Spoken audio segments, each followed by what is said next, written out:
Doctor Elsy Oommen, മനഃശാസ്ത്രജ്ഞൻ doctor Elsy Oommen കൂടി spot ലൈവിൽ തത്സമയം ചേരുന്നുണ്ട്. ഡോക്ടർ എൽസി ഉമ്മൻ, അവിശ്വസനീയമായ ഒരു വാർത്ത, ഏറെ നടുക്കമുണ്ടാക്കിയൊരു വാർത്തയായിരുന്നു കഴിഞ്ഞ ദിവസം പാലക്കാട് ഒറ്റപ്പാലത്ത് നിന്നും കേട്ടത്. ഈ കേസുമായി ബന്ധപ്പെട്ട്, അതായത് സ്വന്തം കുഞ്ഞിനെ, ഒരു കൈക്കുഞ്ഞിനെ അമ്മ ക്രൂരമായി കൊലപ്പെടുത്തിയൊരു സംഭവം. അതുമായി ബന്ധപ്പെട്ട് പോലീസ് ആ യുവതിയെ, ശില്പ എന്ന യുവതിയെ ചോദ്യം ചെയ്തപ്പോൾ മനസ്സിലാക്കാൻ കഴിഞ്ഞത് ജോലിക്ക് പോകാൻ ആ കുഞ്ഞൊരു തടസ്സമായി. ഇതിൻ്റെ പേരിൽ കുഞ്ഞിനെ കൊലപ്പെടുത്തുകയായിരുന്നു. കാരണം അവർ ലിവിങ് ടുഗദർ റിലേഷനായിരുന്നു, പങ്കാളി അവർ ഉപേക്ഷിച്ചു പോയി. പിന്നീട് ഒറ്റയ്ക്കുള്ള താമസത്തിൽ കുഞ്ഞൊരു ബാധ്യതയായി. എന്തുകൊണ്ടായിരിക്കാം ഇതുപോലുള്ള രീതിയിൽ നമ്മുടെ നാട്ടിലെ ഈ സമീപകാലത്ത് ഇതേ രീതിയിൽ സ്വന്തം കുഞ്ഞുങ്ങളെ പെറ്റമ്മ തന്നെ കൊലപ്പെടുത്തുന്ന സംഭവങ്ങൾ അടിക്കടി നമ്മൾ കേൾക്കാറുണ്ട്. ഈ ഒരു മാനസികാവസ്ഥയിലേക്ക് ഈ സ്ത്രീകൾ, പ്രത്യേകിച്ചും യുവതികളൊക്കെ എത്താനുള്ള ഒരു കാരണം എന്തായിരിക്കും ഡോക്ടർ എൽസി ഉമ്മൻ? സ്വന്തം കുഞ്ഞിനെ പ്രസവിച്ച അമ്മ തന്നെ കൊലപ്പെടുത്തുക എന്ന് പറഞ്ഞാൽ ഫിലിസൈഡ് എന്ന് പറഞ്ഞ ഗണത്തിൽ വരുന്നതാണ്. വ്യത്യസ്തമായ കാരണങ്ങൾ കൊണ്ടാണ് അത് ചെയ്യുന്നത്. ഏറ്റവും പ്രധാനമായിട്ടുള്ളത് കുട്ടി അൺവാണ്ടഡ് ആണെങ്കിൽ. ഈ അൺവാണ്ടഡ് എന്ന് പറയുന്നതിനും നമ്മൾ പലതരത്തിൽ അതിനെ വ്യാഖ്യാനിക്കേണ്ടിയിരിക്കുന്നു. ഒന്ന്, മാരേജ് ഇല്ലാതെ ഉണ്ടാകുന്ന കുട്ടി, അതായത് ഒരു റിലേഷൻഷിപ്പ് ആണെങ്കിലും അങ്ങനെ ചതിക്കപ്പെടുന്നത്, അങ്ങനെ അല്ലെങ്കിൽ ആ കുട്ടിയെ വേണ്ടാതായി റിലേഷൻഷിപ്പ് ഉപേക്ഷിക്കുന്ന അനുസരിച്ച് കുട്ടിയും വേണ്ടാതാകും, അങ്ങനെ ഒരു അൺവാണ്ടഡ് ക്രൈറ്റീരിയ. രണ്ടെന്ന് പറയുന്നത്, ഒരു വ്യക്തിയുടെ അവരുടെ സ്വാതന്ത്ര്യത്തിന് അല്ലെങ്കിൽ അവർക്ക് സ്വന്തമായിട്ട് ഏത് രീതിയിൽ പോകണമോ അതിന് തടസ്സമാണ് ഈ കുട്ടി എന്ന് തോന്നുമ്പോൾ, അത് മറ്റൊരു റിലേഷൻഷിപ്പ് ഉണ്ടാക്കാനായിട്ടായിരിക്കാം, അല്ലെങ്കിൽ മറ്റേതെങ്കിലും പ്രവൃത്തിയിൽ ഇൻഡൾജ് ചെയ്യാനായിട്ടായിരിക്കാം, അല്ലെങ്കിൽ ഈ പറഞ്ഞതുപോലെ ജോലിക്ക് എന്താവശ്യമാണെങ്കിലും അവർക്ക് എന്താണോ ആവശ്യം അതിന്റെ ആ ഒരു സ്വാതന്ത്ര്യത്തിന് കുട്ടി തടസ്സമാണ് എന്ന് തോന്നുമ്പോഴും ഈ അൺവാണ്ടഡ് സ്റ്റാറ്റസ് ആണ് വരുന്നത്. അപ്പോൾ കുട്ടിയെ കൊലപ്പെടുത്താനുള്ള ഒരു വ്യഗ്രത ഉണ്ടാവാം. മൂന്നാമെന്ന് പറയുന്നത് പ്രസവാനന്തര വിഷാദം. പ്രസവാനന്തര വിഷാദം ഉണ്ടാകുമ്പോൾ, കഴിഞ്ഞ ദിവസവും പത്രത്തിൽ വാർത്ത നമ്മൾ കണ്ടതായിരുന്നല്ലോ, ആ പർട്ടിക്കുലർ ലേഡിക്ക് ജാമ്യം കിട്ടി. അതിന്റെ റീസൺ എന്ന് പറഞ്ഞാൽ പ്രസവാനന്തരമുള്ള ഡിപ്രഷൻ എന്ന് പറയുന്നത് കടുത്ത വിഷാദ രോഗമാവുമ്പോൾ കുട്ടി മറ്റൊരാൾക്കും ബാധ്യതയായി തീരണ്ട, അതുകൊണ്ട് ഞാൻ മരിക്കുന്നതിന് മുമ്പേ കുട്ടിയെ കൊലപ്പെടുത്തിയിട്ട് ഞാൻ മരിച്ചാൽ രണ്ടുപേരും ആർക്കും ഒരു ഉത്തരവാദിത്വമോ അല്ലെങ്കിൽ ബാധ്യതയോ ആയി തീരണ്ട എന്നുള്ളൊരു മാനസികാവസ്ഥയിൽ അങ്ങനെയുള്ള അമ്മമാർ തീരുമാനമെടുക്കാനുള്ള ഒരു സാധ്യതയുണ്ട്. നാലാമത്തെന്ന് പറയുന്നത് ലഹരി ഉപയോഗത്തിന് അടിമയായിട്ടുള്ളവര്. അതിപ്പോൾ മദ്യപാനമാണെന്നുണ്ടെങ്കിലും മറ്റു ലഹരികളാണെങ്കിലും കഞ്ചാവാണെങ്കിലും എന്ത് തന്നെയാണെന്നുണ്ടെങ്കിലും, സ്റ്റിമുലൻസ് ആണെങ്കിലും എന്ത് തന്നെയാണെന്നുണ്ടെങ്കിലും ലഹരി ഉപയോഗിക്കുമ്പോൾ ഇത്തരം മാതൃത്വം എന്നുള്ള ഒരു വികാരങ്ങളൊക്കെയും നഷ്ടപ്പെട്ട്, അല്ലെങ്കിൽ അത്തരം കൺസെപ്റ്റ് ഒക്കെയും നഷ്ടപ്പെട്ട് കുട്ടിയെ ഉപദ്രവിക്കാനോ അല്ലെങ്കിൽ കൊന്നുകളയാനോ, അത് മാത്രമല്ല ഏത് തരം ഒരു ക്രിമിനൽ ആക്ടിവിറ്റി ചെയ്യാനോ ഉള്ള ഭയമോ അല്ലെങ്കിൽ മടുപ്പോ അറക്കോ ഒന്നുമില്ലാതെ ആ ഇൻഹിബിഷൻ ഒക്കെയും തന്നെ നഷ്ടപ്പെട്ട് അവരെന്തും ചെയ്യാനുള്ള ഒരു ത്വര അവർക്ക് ഉള്ളിലേക്ക് വരുന്നു. അഞ്ചാമത്തെന്ന് പറയുന്നത് വ്യക്തിത്വ വൈകല്യം. നമ്മൾ എപ്പോഴും പറയുന്നത് പോലെ ഇത്തരം പ്രശ്നങ്ങൾ താങ്കൾ സൂചിപ്പിച്ചതുപോലെ ഇതിൽ രണ്ട് കാരണങ്ങൾ ഒരുപക്ഷെ ഈ കേസിൽ ഒരുപക്ഷെ ഈ കുഞ്ഞിനെ കൊലപ്പെടുത്താൻ കാരണമായി കാണണം. കാരണം ഇവർ ഒന്ന് ലിവിങ് ടുഗദർ റിലേഷനാണ്, പങ്കാളി ഉപേക്ഷിച്ചു പോകുന്നു, കുഞ്ഞിനെ നോക്കാൻ മറ്റ് ആരുടെയും സഹായമില്ലാത്തൊരവസ്ഥ. രണ്ടാമത്തെ ഒരു പ്രധാനപ്പെട്ട ഏറെ ഗുരുതരമായിട്ടുള്ള സാഹചര്യം, ശില്പ എന്ന ഈ 29-കാരി ലഹരിക്കടിമയായിരുന്നു എന്നതാണ്. അതായത് പ്രസവാനന്തരവും ഈ കുഞ്ഞ് ജനിച്ച ശേഷവും ഇവർ ലഹരി ഉപയോഗിച്ചിരുന്നു. അത്തരം സംഭവങ്ങളൊക്കെ ഒരുപക്ഷെ ഈ രീതിയിൽ യാതൊരു അറപ്പുമില്ലാതെ, യാതൊരു കുറ്റബോധവുമില്ലാതെ, ഭയവും കൂടാതെ ഒരു പ്രസവിച്ച കുഞ്ഞിനെ കൊലപ്പെടുത്തുന്ന ഒരു അവസ്ഥയിലേക്ക് മാറാൻ ഒരമ്മയ്ക്ക് അതൊക്കെ കഴിയുമോ ഡോക്ടർ എൽസി ഉമ്മൻ? അങ്ങനെ കഴിയുമോ എന്ന് ചോദിച്ചാൽ ഒരുപാട് റിപ്പോർട്ട്സ് നമ്മുടെ ചുറ്റുമുണ്ട്. ഈ അടുത്തിടെയാണെന്നുണ്ടെങ്കിലും ഞാനൊരു സ്ത്രീയോട് സംസാരിച്ചപ്പോൾ അവര് ഡിവോഴ്സിന്റെ വക്കിലാണ്. അതാണ് ആറാമത്തെ ഒരു പ്രധാന റീസൺ കുട്ടിയെ കൊന്നുകളയാനുള്ളത്. അപ്പോൾ ഒരു പക്ഷേ ഭർത്താവിന് കുട്ടികളെ ലഭിക്കുമെന്നുള്ള ഒരു സ്ഥിതി, അതായത് കോടതിയിൽ ഭർത്താവിന് അനുകൂലമായിട്ട് ചൈൽഡ് കസ്റ്റഡി ഭർത്താവിന് കിട്ടുന്ന ഒരു സ്ഥിതി വരുമ്പോൾ അവർക്കത് ഈഗോ ഒരു പ്രശ്നം, അതായത് താൻ തോറ്റുപോയി, ഭർത്താവിന്റെ മുന്നിലും കോടതിയുടെ മുന്നിലും ഒക്കെ താൻ തോറ്റുപോയി, അതുകൊണ്ട് കുട്ടികളെ കൊന്നുകളഞ്ഞാൽ എന്താ എന്നുള്ള ഒരു ചിന്ത ഒരു യുവതി എന്നോട് പങ്കുവയ്ക്കുകയുണ്ടായി. അപ്പോ പലപ്പോഴും നമ്മുടെ ഒരു കാര്യം മനസ്സിലാക്കണം, ഒരു വ്യക്തിയുടെ സ്വാർത്ഥ മനോഭാവം അല്ലെങ്കിൽ ജയം തോൽവി ഇതൊക്കെ ഡിറ്റർമിൻ ചെയ്യുന്ന ഒരു പിഞ്ചു കുഞ്ഞിന്റെ ജീവൻ എടുത്തിട്ടാണോ എന്ന് ചോദിച്ചാൽ അങ്ങനെ ചിന്തിക്കുന്ന വൈകൃത മനസാക്ഷി ഉള്ളവർ അല്ലെങ്കിൽ വൈകൃത മനസ്സുള്ളവർ നമ്മുടെ സമൂഹത്തിൽ തീർച്ചയായിട്ടും ഉണ്ട്. അതിന്റെ പെർസെന്റേജ് തുലവും കുറവാണ് എങ്കിൽ പോലും നമ്മൾ എപ്പോഴും വിചാരിക്കുന്നതാണ് മാതൃത്വം എന്ന് പറയുന്നത് ഏറ്റവും ശ്രേഷ്ഠകരമായിട്ടുള്ള ഒരു അവസ്ഥയാണ്, അല്ലെങ്കിൽ ശ്രേഷ്ഠകരമായിട്ടൊരു വികാരമാണ് ഒരു സ്ത്രീയെ സംബന്ധിച്ച്. പക്ഷെ ഈ മാതൃത്വം തന്നെ അതിന്റെ പൂർണ്ണ ഉത്തരവാദിത്വത്തോടെ നിർവഹിക്കുന്ന അനേകം അമ്മമാർ നമ്മുടെ സമൂഹത്തിലുണ്ട്, അത് നമ്മൾ മറന്നുകൂടാ. അതേപോലെ തന്നെ ഒരു കുട്ടിക്ക് വേണ്ടിയിട്ട് കാത്തിരിക്കുന്ന ഒരുപാട് അമ്മമാര്, അതിന് വേണ്ടിയിട്ട് ലക്ഷങ്ങൾ മുടക്കാനും മടിയില്ലാതെ അല്ലെങ്കിൽ കടമെടുത്തിട്ടാണെങ്കിലും കിടപ്പാടം വരെ വിറ്റ് കുട്ടി ഉണ്ടാവാൻ ട്രീറ്റ്മെന്റ് എടുക്കുന്ന ഒരുപാട് അമ്മമാർ നമുക്ക് ചുറ്റുമുണ്ട്.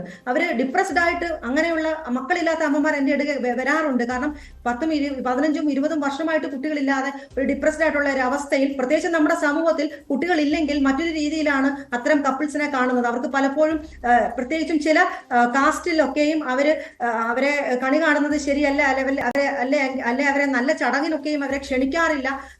അങ്ങനെയൊക്കെയും ചില ശീലങ്ങളോ അല്ലെങ്കിൽ സംസ്കാരങ്ങളോ ഉള്ള നമ്മുടെ സമൂഹത്തിൽ അത്തരം അമ്മമാരുടെയൊക്കെ വേദന ഒരു വശത്ത് കിടക്കുമ്പോൾ അവർ മാതൃത്വം അത്രയും ഉയർത്തിപ്പിടിച്ച് കാണിക്കുമ്പോൾ, മറുവശത്ത് ഈ മാതൃത്വത്തിന്റെ വിലയോ അല്ലെങ്കിൽ അതിന്റെ മൂല്യമോ ഒന്നും മനസ്സിലാക്കാതെ മാതൃത്വം മുതലെടുക്കുന്ന അമ്മമാരും നമ്മുടെ സമൂഹത്തിലുണ്ട്. തീർച്ചയായിട്ടും ചിന്തിക്കണം. പലപ്പോഴും അമ്മ എന്ന കാർഡ്, അമ്മയുടെ കാർഡ് ഉപയോഗിച്ച്, സെന്റി കാർഡ് ഉപയോഗിക്കുക എന്ന് ഞങ്ങൾ പറയാറുണ്ട്. അമ്മ എന്ന വികാരത്തിന്റെ സെന്റി കാർഡ് ഉപയോഗിച്ച് മക്കൾക്ക് വേണ്ടിയിട്ട് അച്ഛനോടും അല്ലെങ്കിൽ ബാക്കിയുള്ളവരോടും ഈവൻ കോടതിയിൽ പോലും വിലപേശുന്ന അമ്മമാരും നമ്മുടെ സമൂഹത്തിലുണ്ട്. അപ്പോൾ ഇതിന്റെ ഒരു സമ്മിശ്രിതമാണ് നമ്മുടെ സമൂഹം. അപ്പൊ ഇത്തരം അനാരോഗ്യകരമായിട്ടുള്ള ആളുകൾ ഉണ്ടെന്നുണ്ടെങ്കിൽ തീർച്ചയായിട്ടും അത് റെക്ടിഫൈ ചെയ്ത് കൊണ്ടുപോവുകയാണ് വേണ്ടത്. പ്രത്യേകിച്ചും ഇപ്പോൾ ഡ്രഗ് അഡിക്ട്സ് അല്ലെങ്കിൽ ഇത്തരം പ്രശ്നങ്ങളൊക്കെ ഉണ്ടെന്നുണ്ടെങ്കിൽ അത് ഒരു സുപ്രഭാതത്തിൽ പൊട്ടിമുളയ്ക്കുന്ന ഒരു കാര്യമല്ല. പലപ്പോഴും താങ്കൾ സൂചിപ്പിച്ച വളരെ പ്രധാനപ്പെട്ട ഒരു കാര്യം, ഈ പറഞ്ഞ സ്ത്രീക്ക് എനിക്ക് പേഴ്സണലി അറിയാത്തത് കൊണ്ട് ഞാൻ ഇവാലുവേറ്റ് ചെയ്തുകൊണ്ട് ആധികാരികമായിട്ട് പറയാൻ പറ്റത്തില്ല. പക്ഷെ എന്നിരുന്നാൽ പോലും കിട്ടിയ ഇൻഫർമേഷൻ വെച്ചിട്ട് 3 റിസ്ക് ഫാക്ടേഴ്സ് ഉണ്ട്. അതായത് ലഹരി ഉപയോഗം, പ്രസവാനന്തരത്തിന്റെ ഒരു ഹോർമോണൽ ഒരു പ്രശ്നം, അത് തന്നെയല്ല ഭർത്താവുമായിട്ടുള്ള ഒരു ഇഷ്യൂ, ഭർത്താവ് എന്ന് പറയുന്നില്ല, അല്ലെങ്കിൽ ജീവിത അല്ലെങ്കിൽ ആ പാർട്ട്ണറായിട്ടുള്ള ഒരു ഇഷ്യൂ, അവരിപ്പോൾ ഒറ്റപ്പെട്ട അവസ്ഥ, ലിവിംഗ് ടുഗദർ ആയിരുന്നു, ഒരു ബ്രോക്കൺ റിലേഷൻഷിപ്പ് എന്നൊരു അവസ്ഥ. അപ്പൊ അങ്ങനെ 3 പ്രശ്നങ്ങളും അഭിമുഖീകരിക്കുന്ന ഒരു സ്ത്രീയാണ്. അപ്പോൾ ഇങ്ങനെയുള്ളവർക്ക് റിസ്ക് കൂടുതലാണ്. അപ്പം ഇത്തരം സാഹചര്യങ്ങളിലൂടെ കടന്നു പോകുന്നവര് അവരുടെ ഉള്ളിൽ ഇത്തരം ക്രിമിനാലിറ്റിയോ അല്ലെങ്കിൽ ഇത്തരം പ്രശ്നങ്ങളോ ഉണ്ടെന്നുണ്ടെങ്കിൽ അത് പൊട്ടിമുളയ്ക്കാനുള്ള വളക്കൂറുള്ള മണ്ണ് തീർച്ചയായിട്ടും ഈ സാഹചര്യങ്ങളൊക്കെയും തന്നെ നൽകി കൊടുത്തിരിക്കണം, പ്രത്യേകിച്ചും ലഹരി ഉപയോഗം. അപ്പോൾ ഇത്തരം സാഹചര്യങ്ങൾ പെട്ടെന്ന് ഒരു വൺ ഫൈൻ ഡേ ഉണ്ടാകുന്നതല്ല.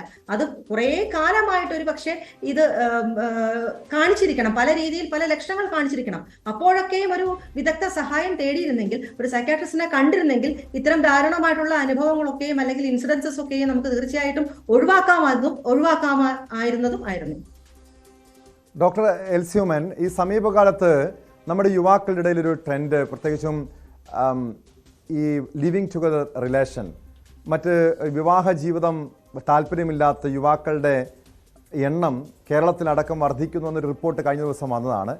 വലിയ രീതിയിൽ ലഹരി ഉപയോഗിക്കുന്ന യുവതികളടക്കം ഇപ്പോൾ ഈ അടുത്തിടെ വർദ്ധിച്ചു വരുന്നു. യുവതികൾക്കിടയിൽ പോലും ലഹരി ഉപയോഗം വർദ്ധിച്ചു വരുന്നു. ഒരുപക്ഷെ ഈ ലിവിങ് ടുഗദർ റിലേഷനിലേക്ക് വന്നു കഴിഞ്ഞാൽ, ഒരുപക്ഷെ ഒരു കുഞ്ഞുണ്ടായി കഴിയുമ്പോൾ ദാമ്പത്യ ജീവിതത്തിലാണെങ്കിൽ അച്ഛനും അമ്മയ്ക്കും നിയമപരമായിട്ടെങ്കിലും അവരുടെ കാര്യത്തിൽ ഒരു ഉത്തരവാദിത്തമുണ്ട് രണ്ടുപേർക്കും. പക്ഷേ ലിവിങ് ടുഗദർ റിലേഷനിൽ അമ്മയ്ക്ക് മാത്രം ഉത്തരവാദിത്തമായി മാറുന്നു. അച്ഛൻ ഒരുപക്ഷെ ഉപേക്ഷിച്ച് പോയി, അതല്ലെങ്കിൽ പങ്കാളി ഉപേക്ഷിച്ച് പോയാൽ പൂർണ്ണമായി അതിൻ്റെ ഉത്തരവാദിത്തം അമ്മയിലേക്ക് മാത്രം ഒതുങ്ങുന്നൊരവസ്ഥ. അതൊക്കെ ഒരുപക്ഷെ ഈ കുഞ്ഞുങ്ങളുടെ ഭാവി ജീവിതത്തെ വലിയ രീതിയിൽ ബാധിക്കില്ലേ? തീർച്ചയായിട്ടും. നമ്മൾ ഏത് പഠനങ്ങൾ നോക്കിയാലും സിംഗിൾ പാരന്റിങ് എന്ന് പറയുന്നത്, അപ്പോൾ പലപ്പോഴും സിംഗിൾ പാരന്റ്സ് ആയിട്ടുള്ളവർക്ക് എൻ്റെ ഇത് കേൾക്കുമ്പോൾ അവർക്ക് ദേഷ്യം വരാൻ സ്വാഭാവികമായിട്ടും. സിംഗിൾ പാരന്റിങ് സ്റ്റാറ്റസ് ഉള്ള കുട്ടികൾക്ക് നമ്മൾ മറ്റ് കുട്ടികളെ അപേക്ഷിച്ച് മറ്റു കുട്ടികളെ കൺട്രോളായി വെച്ചിട്ടുള്ള എല്ലാ സ്റ്റഡീസും തന്നെ കാണിക്കുന്നത് പെരുമാറ്റ വൈകല്യം, ബിഹേവിയറൽ ഇഷ്യൂസ്, അല്ലെങ്കിൽ മറ്റു മാനസിക പ്രശ്നങ്ങൾ, ലഹരി ഉപയോഗം, വ്യക്തിത്വ വൈകല്യങ്ങൾ, ഇതൊക്കെയും ഇങ്ങനത്തെ കുട്ടികൾക്ക് റിസ്ക് ഫാക്ടർ തന്നെയാണ്. അപ്പൊ ഇങ്ങനത്തെ കുട്ടികൾക്ക് മറ്റു കുട്ടികളെ അപേക്ഷിച്ച് ഇത്തരം കാര്യങ്ങൾ, ഇത്തരം സാഹചര്യങ്ങളോ രോഗങ്ങളോ മനോരോഗങ്ങളോ ഒക്കെ വരാനുള്ള സാധ്യതയും വളരെയധികം കൂടുതലാണ്. അതിന് യാതൊരു തർക്കവും വേണ്ട. രണ്ടാമത്തെ കാര്യം, ലിവിങ് ടുഗദർ ആണെന്നുണ്ടെങ്കിൽ കുട്ടി ഉണ്ടായാൽ മാത്രമല്ല, അതിനു മുമ്പേ തന്നെ അവർക്ക് വളരെയധികം ആലോചിക്കേണ്ടിയിരിക്കുന്നു ഇങ്ങനത്തെ ഒരു തീരുമാനം എടുക്കുന്നതിന് മുമ്പ്. താങ്കൾ സൂചിപ്പിച്ചത് വളരെയധികം ശരിയാണ്. ഇപ്പോഴത്തെ നമ്മുടെ ചെറുപ്പക്കാർക്കൊക്കെയും ലിവിങ് ടുഗദറിനോട് ഒരു പ്രത്യേക പ്രാമുഖ്യമുണ്ട്, അല്ലെങ്കിൽ അതിനോടൊരു ഒരു അഫിനിറ്റി ഉണ്ട്. കാരണം അവർക്ക് സ്വാതന്ത്ര്യമുണ്ട്, ഏത് നിമിഷം വേണേലും ബൈ പറഞ്ഞിട്ട് പോകാം എന്നുള്ള സാഹചര്യം മാത്രമാണ് അവരിതിനെ കണക്കാക്കുന്നത്. പക്ഷേ അതിന് ഉണ്ടാകാവുന്ന ദൂരവ്യാപകമായിട്ടുള്ള പ്രശ്നങ്ങൾ എന്ന് പറഞ്ഞാൽ ഒരുപാടുണ്ട്. അവർക്ക് പരമായിട്ട് യാതൊരു സാധുതയും അറ്റ് പ്രസന്റ് നമ്മുടെ രാജ്യം കൊടുക്കുന്നില്ല, യാതൊരു സംരക്ഷണയും അവർക്ക് കൊടുക്കുന്നില്ല. അപ്പൊ എന്തെങ്കിലും ഒരു പ്രശ്നം ഉണ്ടായാൽ പോലും നമ്മുടെ നിയമം പോലും നോക്കി നിൽക്കത്തക്ക രീതിയിലൊരു അവസ്ഥ, അത്രയും അതിനപ്പുറത്തേക്ക് അവർക്ക് ഒരു രീതിയിലും ഈ ഒരു റിലേഷൻഷിപ്പ് ക്രൈസിസിൽ അവർക്ക് ഉണ്ടാകാനുള്ള ഒരു സാധ്യതയില്ല. അല്ലാതെ ഒരു പൗരൻ എന്നുള്ള രീതിയിലുള്ള എല്ലാ ആനുകൂല്യങ്ങളും കിട്ടിയേക്കായിരിക്കാം, പക്ഷെ റിലേഷൻഷിപ്പിൽ നിന്നുള്ള യാതൊരു ആനുകൂല്യങ്ങളും നമുക്ക് ഇപ്പോൾ അറ്റ് പ്രസന്റ് നമ്മുടെ നിയമം അനുസരിച്ച് കിട്ടുന്ന യാതൊരു സാധ്യതയും ഇപ്പോഴില്ല. അപ്പോൾ ഇങ്ങനെയൊക്കെ വന്നു കഴിയുമ്പോൾ ഇത്തരം റിലേഷൻഷിപ്പിൽ എത്തപ്പെട്ട് കഴിഞ്ഞാൽ, പ്രത്യേകിച്ചും ഈ ഡ്രഗ് അബ്യൂസ് ഉള്ളവരും, ഞാൻ പലപ്പോഴും എൻ്റെ അടുത്ത് ലിവിങ് ടുഗദർ ആയിട്ടുള്ള കപ്പിൾസ് ഒരുപാട് പേര് വരാറുണ്ട്. അപ്പോഴൊക്കെയും അതിനകത്തിലെ ഹൈലൈറ്റ് എന്ന് പറയുന്നത് വന്നിരിക്കുന്ന ഒരു 99% ആളുകളിലും ലഹരി ഉപയോഗം തീർച്ചയായിട്ടും ഉണ്ട്. പ്രത്യേകിച്ചും മദ്യമല്ല, അതിനപ്പുറത്തേക്കുള്ളത് കഞ്ചാവാണെങ്കിലും മറ്റ് സിന്തറ്റിക് ലഹരി വസ്തുക്കളാണെങ്കിലും MDMA, മെത്ത് അങ്ങനത്തെയൊക്കെയുള്ള ചരിത്രമുള്ള കുട്ടികൾ തന്നെയാണ് ലിവിങ് ടുഗദർ സ്റ്റാറ്റസിൽ എൻ്റെ അടുത്ത് വരുന്നത്. പലപ്പോഴും പേരൻസിന് പോലും ഒരുപക്ഷെ അറിവില്ലായിരിക്കാം ഇങ്ങനെ ഇഷ്യൂ ഉണ്ടെന്ന്. അങ്ങോട്ടും ഇങ്ങോട്ടുമുള്ള ജീവൻ വരെ റിസ്ക് ചെയ്ത്, അതായത് ചിലപ്പോൾ ജീവിത പങ്കാളി തങ്ങളെ കൊന്നു കളഞ്ഞേക്കാം എന്നുള്ളൊരു സാഹചര്യം വരെ പങ്കുവയ്ക്കുന്ന കപ്പിൾ വരാറുണ്ട്, അല്ലെങ്കിൽ പെൺകുട്ടിയോ വരാറുണ്ട്, ആൺകുട്ടിയും വരാറുണ്ട്. നമ്മൾ വിചാരിക്കേണ്ട ആൺകുട്ടികളാണ് ഏറ്റവും പ്രശ്നക്കാരെന്ന്. അങ്ങനെയല്ല, പെൺകുട്ടികളും പ്രശ്നക്കാരുള്ള അധികം പേരുണ്ട്.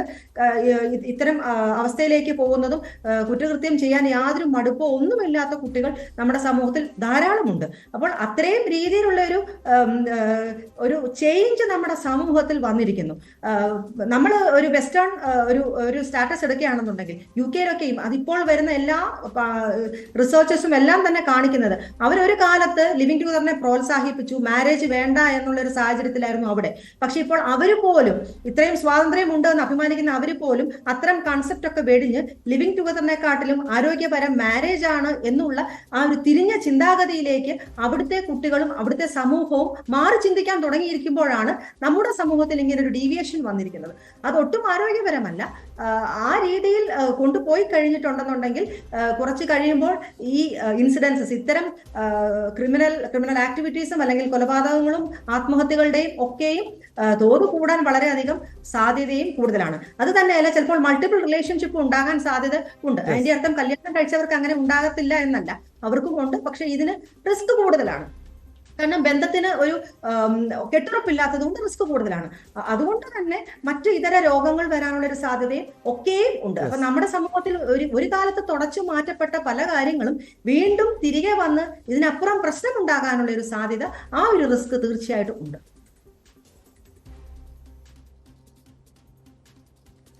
വളരെയധികം നന്ദി ഡോക്ടർ എൽസി ഉമ്മൻ. വളരെ വിലപ്പെട്ട നിർദ്ദേശങ്ങളാണ് താങ്കൾ പങ്കുവച്ചത്. നമ്മുടെ യുവതലമുറ ചിന്തിക്കേണ്ട വിഷയമാണിത്. കാരണം ലഹരിക്കടിമകളാകുന്ന യുവത്വം ഒരു വശത്ത്, മറുവശത്ത് ലിവിങ് ടുഗദർ റിലേഷൻ, ഇതൊക്കെ കുഞ്ഞുങ്ങൾ ഒരുപക്ഷെ അവർക്ക് ബാധ്യതയാകുന്നൊരു കാലഘട്ടം കൂടിയാണ്. അതുകൊണ്ടാണ് ഈ രീതിയിൽ ശില്പ എന്ന യുവതി ജോലിക്ക് പോകാൻ തടസ്സമാണ് എന്നതിൻ്റെ പേരിൽ 10 മാസം പ്രായമുള്ള തൻ്റെ കുഞ്ഞിനെ, നൊന്തു പ്രസവിച്ച കുഞ്ഞിനെ കൊലപ്പെടുത്തിയത്. ഇതുമായി ബന്ധപ്പെട്ട് നടുക്കുന്ന വിവരങ്ങളാണ് പോലീസിൻ്റെ അന്വേഷണത്തിൽ പുറത്തു വന്നത്.